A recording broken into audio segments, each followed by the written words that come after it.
జగన్ వేదనకు ఏడాది వెన్నుపోటు ఎవరిది? అసలు జగన్ మారేది ఎప్పుడు? పార్టీ బతికేది ఎప్పుడు? జగనన్న ఇదేందన్నా? ప్రజలు తలుచుకుంటే రాజకీయాల్లో ఓడలు బండ్లు, బండ్లు ఓడలు అవుతాయని ఏపీ శాసనసభ ఫలితాలతో నిరూపణ. రాజకీయాల్లో జయాపజయాలు శాశ్వతం కాదని గుణపాఠం చెప్పే ఫలితాలు ఇవి. ఋతువులు మారినట్టు కష్టసుఖాలు కూడా కాల ప్రవాహంలో కొట్టుకుపోతాయని అనేందుకు ఏపీ అసెంబ్లీ ఫలితాలు ఒక సజీవ సాక్ష్యంగా నిలిచాయి. ఇంతకీ ఈ ఉపోద్ఘాతం అంతా ఎందుకంటారా? ఏపీలో జగన్ పరాజయానికి ఆ ఆవేదనకు ఏడాది పూర్తయింది. ఈ ఏడాదిలో జగన్ నేర్చుకున్నదెంత, కూటమి పోగొట్టుకున్నదెంత? ఈ స్టోరీలో తెలుసుకునే ప్రయత్నం చేద్దాం. ఏడాది క్రితం సరిగ్గా ఇదే రోజు సార్వత్రిక ఎన్నికల ఫలితాలు వెలువడ్డాయి. టీడీపీ నాయకత్వంలో బీజేపీ జనసేనతో కలిసి ఏర్పడిన కూటమికి 164 అసెంబ్లీ సీట్లు దక్కాయి. అంతవరకు అధికారంలో ఉన్న వైసీపీ కేవలం 11 సీట్లకే పరిమితమైంది. ఎన్నికల ఫలితాలు వెలువడిన తర్వాత ఆ రోజు సాయంత్రం తాడేపల్లిలోని తన నివాసంలో జగన్ మీడియాతో మాట్లాడారు. ఈ ఫలితాలు జగన్ నోట మాట రానివ్వలేదు. తీవ్ర గద్గద స్వరంతో నిర్వేదంతో ఫలితాలపై స్పందించారు. 5 ఏళ్ల పాలనలో ఎవరికి ఏం చేశానో, వాళ్ళ ఓట్లన్నీ ఏమయ్యాయో తెలియదని వాపోయారు.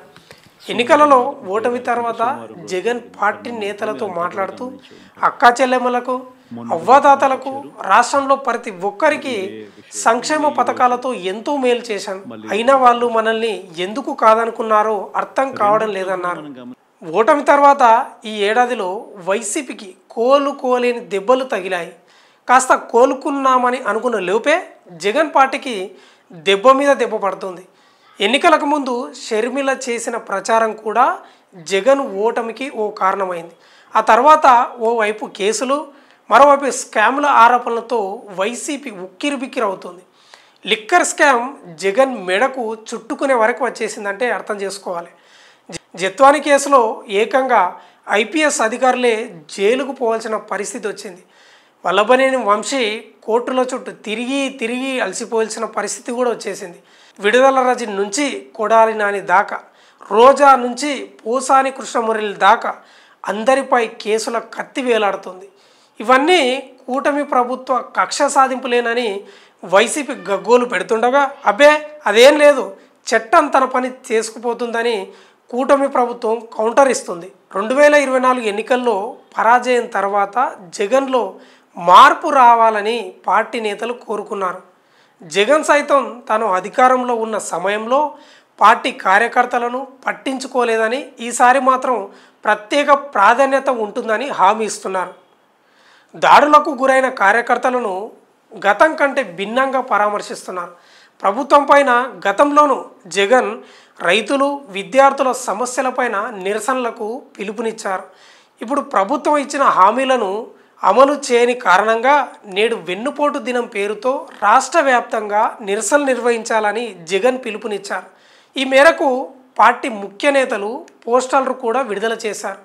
అన్ని మండలాల కేంద్రాల నుంచి జిల్లా స్థాయి వరకు నిరసనలు నిర్వహిస్తామని ప్రకటించారు. అయితే దీనిపై విమర్శలు రావడం ఇప్పుడు వైసీపీ శ్రేణులను ఆందోళనలో పడేసింది.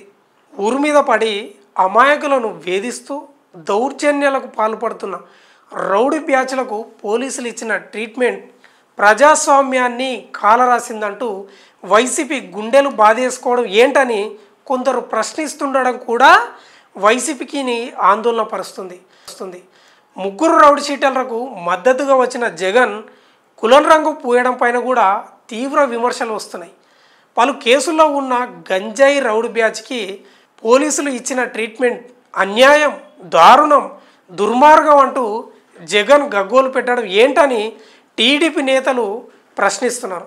ఉగ్రవాదానికి మతం లేదన్నట్టుగానే రౌడీలకు, క్రిమినల్స్కు కులం ఉండదన్న విషయాన్ని విస్మరించి ఇప్పుడు వైసీపీలు కులంపు కాటుతో రోడ్డుకి ఎక్కుతుండడం కూడా రాజకీయ నిపుణులను విస్మయపరుస్తుంది.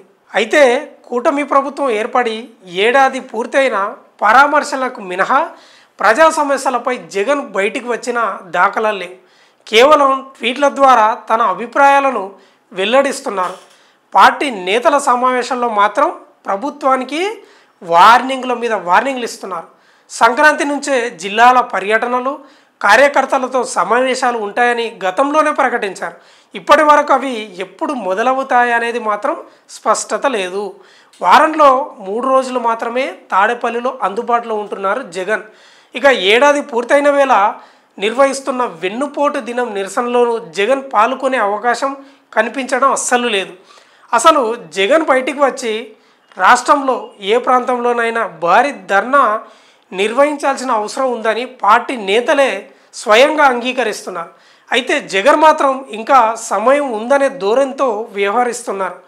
అధికారం కోల్పోయి ఏడాది పూర్తయింది. జగన్ మాత్రం తాడేపల్లి, బెంగుళూరుకే పరిమితం కావడం పైన పార్టీలో కూడా చర్చ జరుగుతుంది. జగన్లో వచ్చిన మార్పు కేవలం ప్రకటనలకే పరిమితం కావటమా అనే డౌట్ కూడా ఇప్పుడు మొదలైంది. జగన్ నమ్మిన నేతలే జగన్కి ఇప్పుడే ప్రజల్లోకి వద్దని సలహాలు ఇచ్చి ఆపుతున్నారనే చర్చ వినిపిస్తోంది.